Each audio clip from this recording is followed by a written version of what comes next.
காளி என செல்லமாக அழைக்கப்படும் அன்னை தேவி ஸ்ரீ மகா காளியம்மன் ஆலயத்தின் சரித்திரம். 1909ஆம் ஆண்டு தமிழகத்தில் மதுரை ஜில்லா கமங்கப்பட்டி என்ற ஊரில் இருந்து திரு காமாட்சி பெரியவர் என்பவர் தனது மனைவியோடு ஈப்போ சென்ட்ரி பாட்டில் கான்ட்ராக்ட் முறையில் பணிபுரிய இந்த மண்ணில் கால் பதித்தனர். 1924ஆம் ஆண்டு இந்த தம்பதியினர் ஐடிசி குவார்டர்ஸ் மண்டபத்திற்கு அருகாமையில் அம்பாளுக்கு ஒரு சிறிய கொட்டகை போல் அமைத்து ஒரு சூலாயுதத்தை அங்கே பதித்தனர். அம்பாளை அங்கே குடியிருந்தவர்களுக்குள் வழிபட்டு வந்தபோது 1928ஆம் ஆண்டு அங்கிருந்து அம்மா தற்போது இருக்கும் இடத்திற்கு இடம்பெயர்ந்திட அவ்வாண்டு ஆலய திருவிழாவில் ஆலயத்தில் முதல் சக்தி கரகத்தை காமாட்சி பெரியவரின் மனைவியாரால் சுங்காய்பாரியில் இருந்து எடுத்து வரப்பட்டது. அந்த காலகட்டத்தில் ஆற்றங்கரையில் இருந்த முனீஸ்வரருக்குத்தான் கிடா காவல் கொடுப்பது வழக்கமாக இருந்தது. பக்தர்கள் அவரவர் இல்லங்களில் இருந்து அக்னி சட்டிகளை ஏந்தி வருவார்கள். தொடர்ந்து 1931ஆம் ஆண்டு திருவிழா முதல் காமாட்சி பெரியவரே சக்தி கரகத்தை எடுக்க தொடங்கினார். 10 ஆண்டுகள் கழித்து 1941ஆம் ஆண்டில் ஜப்பான் இரவு 11 மணிக்கு வெடிகுண்டினை போட்டு ஆட்சியை கைப்பற்றியது. ஜப்பான் அரசின் ஆட்சி காலத்திலே இந்த இடத்திற்கு கவுன்சில் என பெயர் சூட்டப்பட்டது.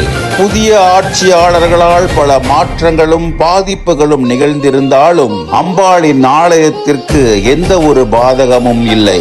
1946ஆம் ஆண்டு மீண்டும் போர் தொடுத்து பிரிட்டிஷ் நம் நாட்டை கைப்பற்றியது. அப்பொழுதிலிருந்து இந்த இடம் ஈப்போ கவுன்சில் போர்ட் என அழைக்கப்பட்டது. திருவிழாக்கள் நடக்கும் பொழுது பிரிட்டிஷ் தலைவர்களும் வந்து கலந்து கொண்டது குறிப்பிடத்தக்கது. முறையே 1950ஆம் ஆண்டு டெப்போவில் ஒரு முனீஸ்வரர் ஐயா ஆலயம் நிறுவப்பட்டு அன்று தொட்டு கிடா காவல் கொடுப்பது அங்கே இடம் மாறியது. நாட்டுக்கு ஒரு விடிவெள்ளியாய் 1957ஆம் ஆண்டு நம் நாடு சுதந்திரம் பெற்றது. அதைத் தொடர்ந்து இவ்விடம் இப்போ டவுன் கவுன்சில் என பெயர் சூட்டப்பட்டது. 1958ஆம் ஆண்டு இன்று நாம் பார்க்கும் அம்பாளின் திருவுருவ விக்கிரகத்தை பாரேட் புந்தாரில் இருந்த ஒரு ஸ்தபதியாரால் வடிவமைக்கப்பட்டு இவ்வாலயத்திற்கு கொண்டு வரப்பட்டது. 1962ஆம் ஆண்டு முதல் பல அரசியல் தலைவர்களும் பிரமுகர்களும் அம்பாளின் சக்தி அறிந்து இந்த ஆலய திருவிழாக்களில் வந்து கலந்து கொண்டனர். காலப்போக்கில் இவ்விடம் ஈப்போ முனிசிபட்டி என்று அழைக்கப்பட்ட நிலையில் முனீஸ்வரர் ஆலயம் டிப்போ வேலிக்கு அந்த புறத்துக்கு மாற்றப்பட்டிருந்தது.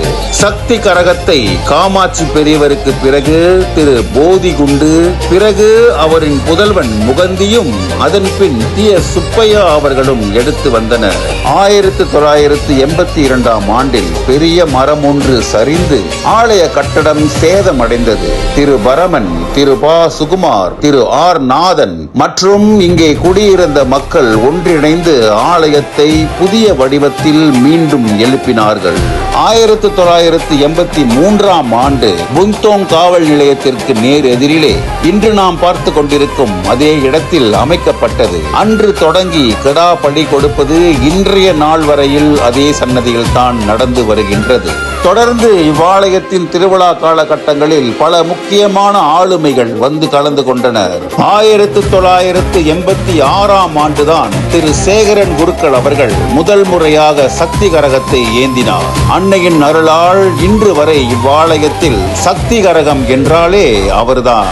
1988 ஆலயத்தின் சரித்திர பூர்வமான வருடமாக கருதப்படுகின்றது. காரணம், முதன்முறையாக உத்திர பூஜை மற்றும் கும்பம் அறிமுகப்படுத்தப்பட்டது.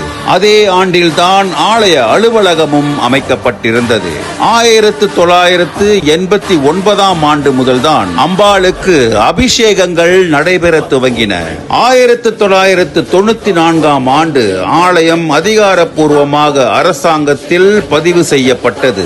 1996ஆம் ஆண்டு திரு கே பிள்ளை மற்றும் குமாரி லட்சுமி ஆகியோர் ஆலய அறங்காவலர்களாக நியமிக்கப்பட்டனர். 1997ஆம் ஆண்டில் ஈப்போ பத்துபஹாட் நகைக்கடையின் உரிமையாளர் திரு சாங் அவர்கள் அம்பாளின் பஞ்சலோக மூர்த்தியையும், திரு செபஸ்தியன் அவர்கள் அம்பாளுக்கு தேவையான இணை பொருட்களையும் நன்கொடையாக வழங்கினார்கள். அவ்வாண்டு தொட்டு இவ்வாலயத்தில் முதன்முறையாக நவராத்திரி உற்சவம் விமரிசையாக கொண்டாடப்பட்டது. 1999ஆம் ஆண்டு நடைபெற்ற ஆண்டு கூட்டத்தில் புதிய நிர்வாகம் தேர்ந்தெடுக்கப்பட்டு அங்கிருந்து நாளொரு மீனியாய் பொழுதொரு வண்ணமாய் இந்த அன்னையின் ஆலயத்தின் பழமையும் மகிமையும் பல தேசங்களுக்கு பரவி சென்று ஆலயத்தின் திருவிழாவாகப்பட்டது மலேசிய திருத்தலங்களின் ஒரு முக்கியமான அங்கமாக இடம் பிடித்தது.